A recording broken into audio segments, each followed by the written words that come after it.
Hi, my name's Chad, and I bought a fixer-upper.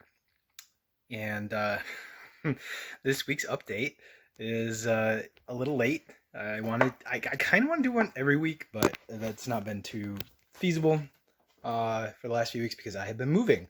And if you remember this main room, I think Unit 1 was mostly empty. It now has all of the crap that I own in it.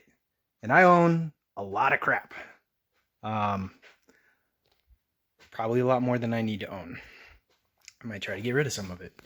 I also own this couch and that dresser. These chairs came with the house. Good times.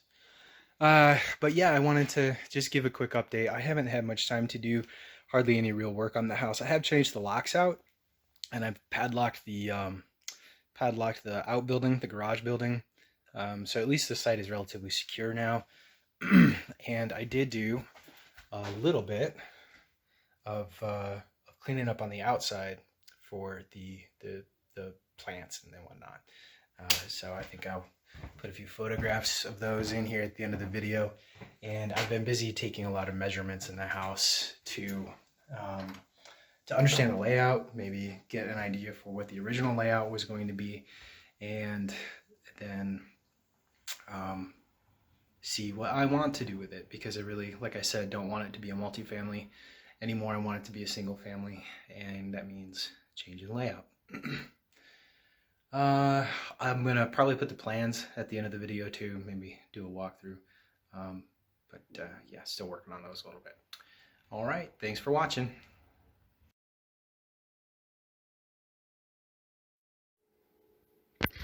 Okay, you can see here we've got the floor plan for the basement, and it is relatively complex. The thicker border around the edge of the main body of the basement, I don't know the proper word for it, but that main area of the basement is a much thicker poured, I think, concrete wall. It's about 10.5 inches thick at the top, almost 30 inches thick at the bottom.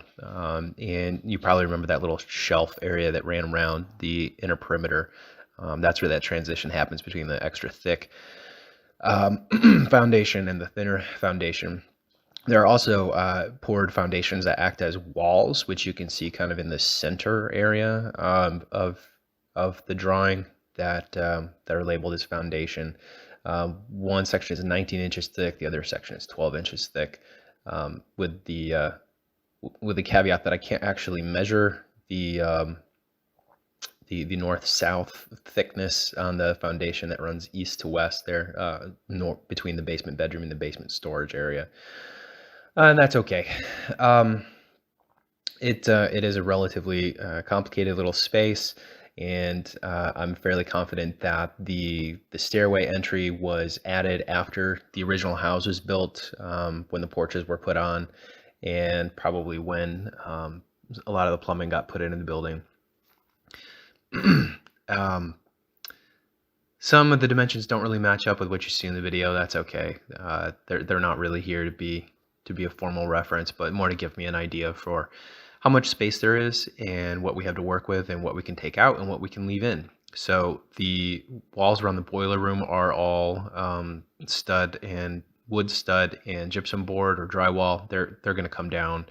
The wall framing in the basement storage in the closet is all going to come down. And I don't want to take down the basement kitchen wall yet, the one that's not a foundation wall, because I'm not entirely confident what that is. But I do need to gut that room, and I do need to get a bunch of stuff out of there. Probably the first thing I'm going to do is rip down the ceiling so I can inspect and look for damage. I'm particularly looking for water damage and insect damage, and see if we are structurally sound. If we are not structurally sound, what type of repair work we need to do. That may mean sistering some beams. It may mean bringing in additional beams. But that is really the foundation of all houses is the structure. So you want to make sure that's in good shape. when we're done inspecting for structure, I'll probably try to get some pallets or something and bring most of my belongings down here that I don't really need at the time, for the time being. And that'll give me some room to work upstairs. And then I want to show you the drawings for the first floor next. Okay, and here are the drawings for the first floor. This is relatively accurate, probably more accurate than the basement. I've been over this a couple of times with a laser level and with a tape measure, confirming a lot of different things and trying to add in information like the window width and the placement on the walls and the wall thickness, the stair thickness, the tread height, the tread depth, a number of other things. I've been over this several times, and I'm fairly confident this is mostly correct, with the possible exception that I'm not certain if the chimney's in the right spot. I think I'm pretty confident it's in the right spot, but the dimensions on it I'm not so sure about. Anyway, so that main door there on the south end, or the bottom end of the image, is the main door to the house. It opens onto the stairwell. I think that door is probably not perfectly centered, but that's okay. And that's where you would enter. That really needs to be, I think, a showpiece on the house. I would love to make that stairway really pop, and one way to do that is to open up the walls above it on the second floor, like I mentioned in one of the earlier videos, and bring that natural daylight back in, exposing that stairwell back to the window that's located above that main entry door on the second floor. You can see that from outside. The other way to make it pop is there's a doorway that goes into the living room for Unit 4.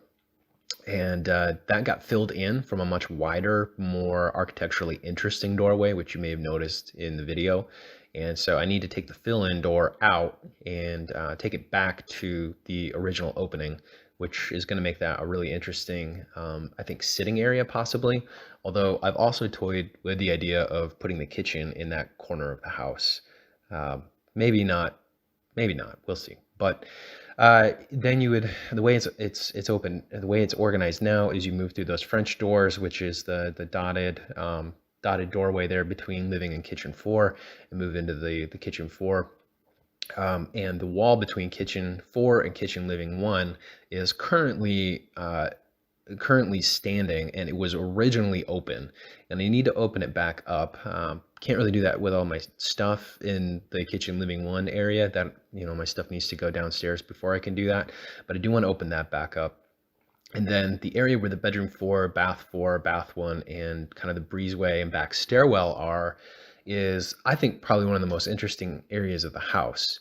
It was built on a deck that got added, maybe a sleeping porch that got added to the house at some point after its original construction. And it's currently where almost all of the plumbing in the building and all of the electricity in the building go. I think it could be an ideal space for a kitchen in part of it, and maybe a little exercise or playroom, possibly, and a laundry room. But that is all predicated on making sure it's structurally sound and can handle the weight, and that I don't really need the back stairwell. And if I take the back stairwell out, then we can get a really nice view of the backyard into the kitchen. And the kitchen could be then centered on the house, and you could get a view of it the moment that you walk in the door, or a glimpse of it. And I think that would be intriguing. I think that would be interesting, and maybe a good move. But it also means that I lose the back stairwell, and I was kind of hoping to keep it, but I don't know. I'm of many minds about it. In any case, you can see that kitchen, living 1, and bed 1, and bath 1 are all there, and most of those walls need to come down. I really need to inspect the ceiling above bed 1 and the west wall on the kitchen, living 1 for water damage, and to see what we can do about repairing any water damage that might be in there from that gutter that's been missing for quite a while. Anyway, yeah, let's go on to floor 2. Okay, here's floor 2. You can see the stairwell there in kind of the center bottom area. That's how you get up here. The back stairwell is accessed through the dead space that's north of or above the closet and chimney between bed 2 and bed 3. It's currently not accessible, currently not in use. I had initially thought I could open it back up and make a rear stairwell and maybe do like a casita or like a little mother-in-law unit um, in the upper portion of the house.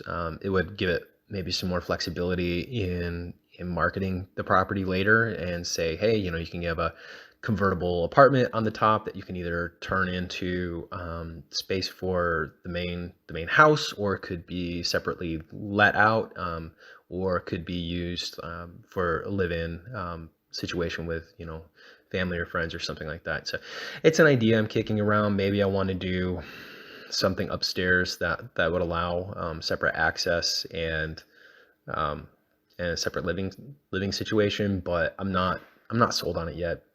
I do want to take down the walls that separate the bathroom from the kitchens.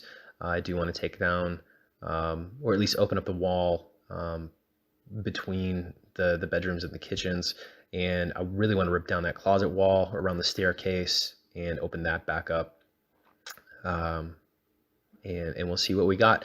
I think probably most of the bedrooms in the house are going to wind up on the second floor. Potentially, I'm thinking about putting a guest bed and a half bath on the first floor, but I'm still trying to make up my mind.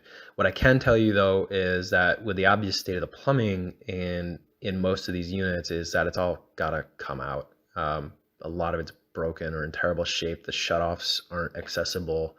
I couldn't just remove or update features in baths and kitchens. It really all has to get changed out, with the exception that I think the unit 2 is relatively livable. I know that the plumbing works in there. I know that we can get water in there, and so I might keep that. I might stay in unit 2 while I do the rest of the house. Is kind of what I'm thinking, or the north half of the unit, north 2/3 of the unit, the kitchen, bed, and bath for it.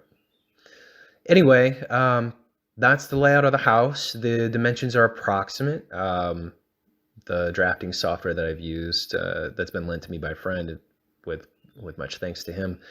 Drafting software is kind of finicky, so I'm still learning how to do that. And so don't take the details there too seriously. But yeah, that's the house.